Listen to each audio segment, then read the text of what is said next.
Welcome to Express Info. Do you want to have these exclusive Puma Rise Nitro basketball shoes? Because once we reach 200k subscribers, we will be having this giveaway. Just comment to win. Shoes are promoted by Kai Soto himself. Just like this video, and most importantly, comment anything positive about Kai Soto. It's easy. Commenting is the key to win. Share your positive comments about Kai Soto. Do it now na. Win the prize. Stay tuned for more updates. Hey guys, it's Kai Soto, and I'm back in Hiroshima, and I'm excited to start my second season with the team. Let's go Dragonflies! Marami ang nagtatanong kung ano ang susunod kay Kai Soto. Well, the answer is lumipad na si Kai Soto sa Japan upang ipagpatuloy ang kanyang paglalaro sa Hiroshima Dragonflies. For now ay sa Hiroshima Dragonflies muna si Kai Soto, pero hindi yan nangangahulugan na hindi totoo ang purple and gold na napabalita. Posible kasi na sa NBA G League Lakers affiliate team ang tinutukoy ng ama ni Kai Soto, and for the record ay sa December pa magbubukas ang NBA G League Season 2023. So posible talaga na sa Hiroshima muna si Kai Soto until December, and let's see kung ano ang mangyayari after. Sa ngayon ay nasa Japan na si Kai Soto at diretso siya sa gym at nagpapalakas ng kanyang katawan. Pinakilala na rin ang buong team ng Hiroshima Dragonflies, and obviously nandoon si Kai Soto kasama ang team wearing his Hiroshima Dragonflies jersey. Kaya wala nang chance na makapaglaro si Kai Soto sa Asian Games katulad ng ibang mga Japan B-League players at players na galing sa Korea. But wait, merong nakakagulat na balita na lumalabas ito ngayon na nagpadala daw ng official communication ang PBA sa Japan B-League at sa Korean League na baka pwedeng mahiram ng gilas ang kanilang mga players. And in the event na pagbigyan ang PBA, ay mayroong possibility na mabubuong muli ang World Cup team with Justin Brownlee as the naturalized player. At ito ang magbubukas sa daan upang makapaglaro muli si Kai Soto sa Gilas team and has the chance to prove na siya na ang hari ng Asia. Kai Soto played very well against China, kaya siguradong pwede niyang i-dominate ang Asian Games if ever the Japan B-League will say yes sa ating mga players. Hopefully, kasama si Kai Soto sa hihiramin ng PBA para maglalaro sa Asian Games. Kasama rin sana sina Dwight Ramos at AJ Edo at si Renz Abando ng Korean League. Samantala, napakahalaga ng banggitin ni Coach Steve Kerr ang pagbabago ng larangan ng basketball sa buong mundo. Pagkatapos ng kabiguan ng Team USA laban sa Germany, 113-111 sa Biyernes ng gabi, itinataguyod nito ang idea na sa loob ng 4 na taon wala silang nagiging kampyonato sa FIBA World Cup. Binanggit ni Coach Steve Kerr kung paano naging mas magaling ang mga koponan at mga manlalaro sa paglipas ng panahon, kaya't hindi na nila makuha-kuha ang sport na kanilang pinamumunuan noong mga nakaraang taon. Pinuna rin niya na hindi na ito ang panahon ng Dream Team. This is not the Dream Team era of 1992, says Team USA coach. It means the game has been globalized over the last 30 years or so. These games are difficult. This is not 1992.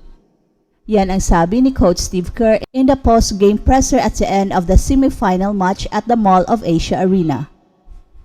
Malinaw na tinutukoy ng 57 years old na si Steve Kerr ang 1992 USA squad na tinagurian bilang Dream Team, isang koleksyon ng mga NBA superstars na pinangungunahan ni Michael Jordan na nagwagi ng ginto sa Barcelona Olympics. Isang Dream Team rin ang nabuo noong 1994 na nangibabaw sa FIBA World Cup sa Toronto, Canada sa pamamagitan ng pagtalo sa Russia sa finals ng 46 points. Pero yun ay 31 years ago na at iba na ngayon. Players are better all over the world. Teams are better. It's not easy to win a World Cup or the Olympics. Yan ang pahayag ni Coach Steve Kerr. Naglaban ang Team USA mula sa 12 points sa pagbabaka sakali na makahabol sa laro, threatened at 108-107 inside the final 2 minutes. Sa kabila ng malupit na pag-atake ng Team USA, hindi nagpabaya ang Germany sa mga huling minuto ng laro. Dumipensa sila ng maayos at nagkaroon ng clutch na pag-atake upang pigilan ang pag-angkin ng Team USA sa kanilang pwesto sa finals ng FIBA World Cup. Si Andreas Obst ay nagbigay ng kahalagahan sa kanilang panalo nang tumira siya ng tres na nagdala sa kanilang lamang ng 6 na puntos, 111-105 sa loob ng mga huling segundo ng laban. At kasunod nito, tumira rin si Dennis Schroeder ng tres upang mapanatili ang abante ng Germany sa 113-107. Ipinakita ng Germany ang kanilang kalmadong pagganap sa crunch time. Patunay na handa silang harapin ang anumang pag-atake ng Team USA. Sa kanilang kamay ngayon ang pagkakataon na kunin ang kanilang kauna-unahang pwesto sa World Cup Finals, isang tagumpay na magiging makasaysayan para sa kanilang bansa.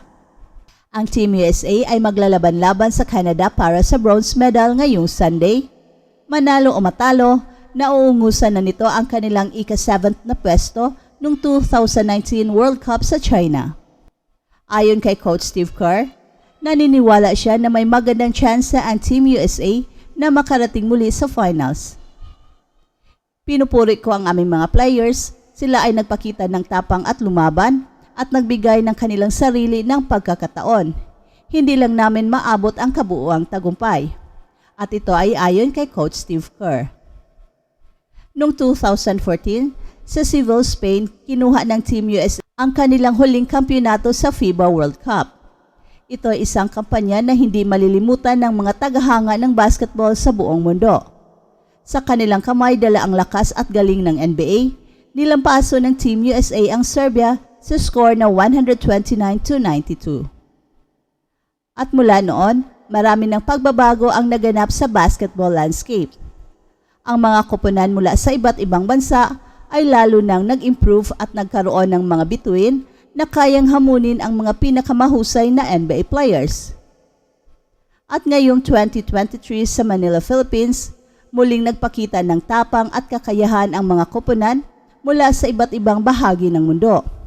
Kahit hindi pinalad ang Team USA na makarating sa finals, nagpakita ito na ang basketball ay patuloy na lumalago at naging mas kompetitibo sa pandaigdigang entablado. That's it for now, guys. Pero bago kami magtatapos, ay huwag kalimutan na huwag magpahuli sa mga pinakabago mga kwento at balita ng kasiyahan at tagumpay. Bahala na ang mga marites dyan. Basta kami ay handang maghatid ng tunay na inspirasyon sa mundo ng sports.